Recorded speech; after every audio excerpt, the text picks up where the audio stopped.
প্ৰধানমন্ত্ৰী ফাঁকিবাজ 150 কোটি জনতাক টুপি পিন্ধালে মোদীয়ে এয়াই আচ্ছে দিন। প্ৰিয় দৰ্শক, দেশৰ মেইন ষ্ট্ৰীম মিডিয়া আপোনাক কৈ আছে যে প্ৰধানমন্ত্ৰী মোদী দেশত আটাইতকৈ বেছি দিন ধৰি প্ৰধানমন্ত্ৰীৰ চকীত বহি থকা ব্যক্তি হৈ পৰিছে। কিন্তু আটাইতকৈ বেছি সময় চকীত বহি কি কৰিলে প্ৰধানমন্ত্ৰী মোদীয়ে এইটোতো ক'ব লাগিছিল। প্ৰধানমন্ত্ৰীয়ে যি কৰিব লাগিছিল সেইটো কৰিব নোৱাৰিলে। জনতাই বেছি সুযোগ দিলে তেন্তে কামতো বেছি কৰিব লাগিছিল। কিন্তু যিটো আটাইতকৈ বেছি হ'ল সেয়া হৈছে প্ৰচাৰ। মোদী ভাৰতৰ প্ৰথম এনে এগৰাকী প্ৰধানমন্ত্ৰী যিয়ে এডভাৰটাইজৰ নামত 6000 কোটি টকা উৰুৱাই দিলে। মোদীয়ে দেশৰ যুৱ প্ৰজন্মক প্ৰতিশ্ৰুতি দিছিল যে তেওঁ প্ৰতি বছৰে 2 কোটি চাকৰি দিব। চাকৰি দিয়াৰ সলনি তেওঁ দেশত আৰু অধিক নিবনুৱাৰহে সৃষ্টি কৰিলে। পকৰাকেই চাকৰি বুলি ক'লে, ৰিলকো চাকৰি বুলি ঘোষণা কৰিলে। প্ৰিয় দৰ্শক, মোদীৰ শাসন কালত 12 বছৰৰ ভিতৰত পৰিস্থিতি এনেকুৱা হৈ গ'ল যে দেশৰ 80 কোটি জনসংখ্যাক বিনামূলীয়া ৰেচনৰ শাৰীত থিয় কৰোৱা হ'ল। চাকৰি নাই, ৰেচন লওক, এই অৱস্থা হ'ল। প্ৰতি বছৰে 2 কোটি চাকৰি দিয়াৰ প্ৰতিশ্ৰুতি আছিল। চাকৰিটো বাদেই দিয়ক, পৰীক্ষাও পেপাৰ লিক নোহোৱাকৈ মোদী চৰকাৰে অনুষ্ঠিত কৰিব নোৱাৰিলে। অৱস্থা এনে হ'ল যে শিক্ষামন্ত্ৰীৰ পদত্যাগ দাবী কৰিবলৈ দেশত অক্ৰশ জনতা পাৰ্টীৰ দৰে দল যুৱ প্ৰজন্মই গঠন কৰিবলগীয়া হ'ল। বিদেশত জমা থকা কলা ধন ঘূৰাই অনাৰ কথা কৈছিল নহয়। কলা ধন বিদেশৰ পৰা আহিল নে? বৰং দেশখনক ঠগি কলা উপাৰ্জন কৰা লোকসকলে দেশ এৰি বিদেশলৈ পলাই গ'ল। নীৰৱ মোদী, বিজয় মালিয়া, ললিত মোদী কোন কোন আছে কোৱাৰ প্ৰয়োজন নাই। মূল্য বৃদ্ধি কমাই পেট্ৰল ডিজেল 30-35 টকা লিটাৰৰ কথা কৈছিল। মূল্য বৃদ্ধি কম কৰাটো বাদেই দিয়ক, মোদীয়ে সোণ নিকিনিবলৈহে ক'বলৈ ধৰিলে। कार्यक्रम हो, हम सोने के गहने नहीं खरीदेंगे, सोना नहीं खरीदेंगे। তেল খৰচ নকৰিবলৈহে ক'বলৈ ধৰিলে, বিদেশ ভ্ৰমণ নকৰিবলৈহে ক'বলৈ ধৰিলে, দেশ বিক্ৰী হ'বলৈ নিদিওঁ, এইটো আছিল আটাইতকৈ ধামাকাদাৰ শ্লোগান। मैं चैन से कैसे सो जाऊं, वो बेच रहे हैं भारत को, वो बेच रहे हैं भारत को, खामोश मैं कैसे हो जाऊं। কিন্তু যি বস্তু যি কোম্পানী বিগত 12 বছৰত বিক্ৰী কৰিব পৰা গৈছিল সেইবোৰ সকলো বিক্ৰী হৈ গ'ল। এতিয়া সোনকালে চৰকাৰী ফাৰ্মাচিউটিকেল কোম্পানী IMPCLও বিক্ৰী হ'ল। প্ৰিয় দৰ্শক, Air India, NTPC, Indian Oil, GAIL এইবোৰৰ নাম ল'লে মই আপোনাক বুজাবলৈ বহুত সময় লাগে। ইয়ালৈকে যে BSNLৰ অৱস্থা বেয়া কৰি প্ৰধানমন্ত্ৰীক জিঅ'ৰ প্ৰচাৰ কৰাহে দেখা গ'ল। কৃষকৰ আয় দুগুণ কৰাৰ প্ৰতিশ্ৰুতি দিছিল, কৰিলে কি? কৃষকসকলক কৃষক সন্মান নিধিৰ পেকেজত মেৰিয়াই তেওঁলোকৰ সন্মানকেই বন্ধকত ৰাখি থলে। প্ৰতিটো বস্তুৰ দাম দুগুণ হৈ গ'ল। ইয়ালৈকে যে যি ডিজেলৰ সহায়ত বেচেৰা কৃষকসকলে ট্ৰেক্টৰ চলায় তাৰ দামো মোদী অহাৰ পাছত দুগুণ হৈ গ'ল। কিন্তু শস্যৰ দাম আজিও একেবাৰে নগণ্য। 100 স্মাৰ্ট চিটি নিৰ্মাণৰ কথা কৈছিল। যেতিয়া কৈছিল তেতিয়া মানুহে ভাবিছিল যে এইজনেই দেশৰ ভাগ্য সলনি কৰিব পাৰিব। কিন্তু তাৰ পাছত কি হ'ল? যিবোৰ ঠাইত আজিও গাহৰি ঘূৰি ফুৰে সেইবোৰক স্মাৰ্ট চিটি ঘোষণা কৰি দিয়া হ'ল। ক'ত নিৰ্মাণ হ'ল 100 স্মাৰ্ট চিটি? কওকচোন, ক'ত নিৰ্মাণ হ'ল 100 স্মাৰ্ট চিটি? ঈশ্বৰেহে জানে।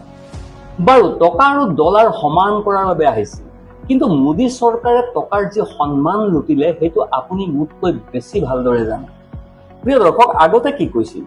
इस प्रकार से रुपया इतनी तेजी से गिर नहीं सकता। अरे नेपाल का रुपया नहीं गिरता है, बांग्लादेश की करेंसी नहीं गिरती है, पाकिस्तान की करेंसी नहीं गिरती, श्रीलंका की करेंसी नहीं गिरती। क्या कारण है हिंदुस्तान का रुपया पतला होता जा रहा है? টকাৰ মূল্য কেনেকৈ হ্ৰাস পাব পাৰে? এতিয়া টকাৰ মূল্য ঊৰ্ধ্বগামী হোৱাৰ পৰিৱৰ্তে সুৰে নিম্নগামীহে হৈছে। প্ৰিয় দৰ্শক, দেশৰ বৈদেশিক নীতি কেনেকৈ ধ্বংস হৈছে সেইটো ক'বলৈ গ'লে মই 12 বছৰৰ দীঘল ভিডিঅ' বনাব লাগিব। আপোনাৰ ওচৰত ইমান সময় নাথাকিব, সেয়েহে এই বিষয়টো ইয়াতেই এৰিছো। 12 বছৰত নিৰ্মাণতকৈ অধিক উৰুৱাই দিয়া হ'ল। যেনে শিশুসকলৰ কিতাপৰ পৰা বহু কথা নাইকিয়া কৰা হ'ল, মোগলসকলৰ ইতিহাস উঠাই দিয়া হ'ল, ভাৰতৰ ইতিহাসৰ 500 বছৰ মচি দিয়া হ'ল, নাথুৰাম গডছেই গান্ধীজীক হত্যা কৰিছিল এই কথাটো কিতাপৰ পৰা আঁতৰাই দিয়া হ'ল। কি কৈছিল যে দাউদক ধৰি আনিব, কিন্তু 12 বছৰত দাউদ যে অসুস্থ এই খবৰটোহে আনিব পাৰিলে, সেইটো ধুৰন্ধৰ চিনেমাৰ জৰিয়তে। প্ৰধানমন্ত্ৰী মোদীয়ে প্ৰেছ কনফাৰেন্স নকৰে, সেয়েহে বিষয়বোৰ স্পষ্ট কৰিবলৈ আপুনি সেই চিনেমাখন চাওক। নোটবন্দীও চিনেমাত দেখুৱাই দিলে, তাৰ পৰাই বুজি লওক উত্তৰ কি। দুৰ্নীতি শেষ কৰিবলৈ আহিছিল, কিন্তু আজি কি অৱস্থা। বিজেপি চৰকাৰৰ দুৰ্নীতি এটা প্ৰপাৰ চিষ্টেমত পৰিণত হ'ল। লুটপাটৰ যি ব্যৱসায় আগতে অসংগঠিত আছিল, সেয়া এতিয়া সংগঠিতভাৱে চলি আছে। আগতে যি কাম 50 টকাত হৈছিল, এতিয়া সেই কাম 500 টকাত হয়। কিন্তু হয় একেই ধৰণে। বেটী বচাবলৈ আহিছিল, মহিলাৰ সুৰক্ষা কৰাৰ বাবে আহিছিল।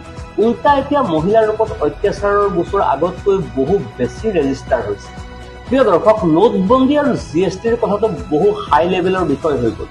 সেয়েহে এই বিষয়টো ইয়াতে এৰি দিওঁ। মাত্ৰ আপুনি এনেদৰে বুজি লওক যে কেনেকৈ হিন্দু মুছলমান কৰি নেহেৰুৰ নামৰ মালা জপি জপি কেনেকৈ হাঁহি ধেমালিৰে 12 বছৰ পাৰ হৈ গ'ল। কেনেকৈ 12 বছৰ পাৰ হৈ গ'ল গমেই নাপালে।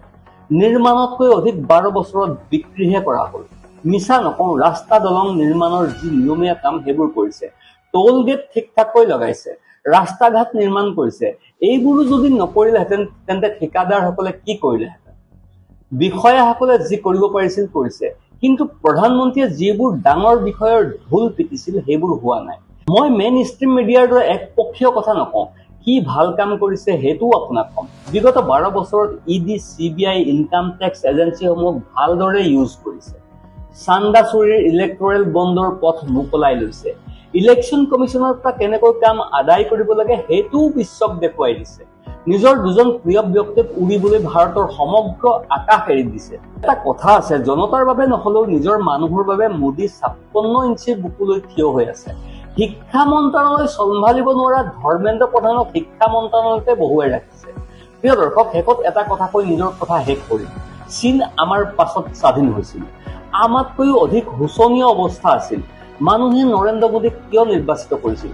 হয়তো সঁচাকৈ কিবা সলনি কৰিব বুলি নিৰ্বাচিত কৰিছিল। কিন্তু মোদী চৰকাৰ আগৰ চৰকাৰসমূহতকৈ অধিক ব্যৰ্থহে হ'ল।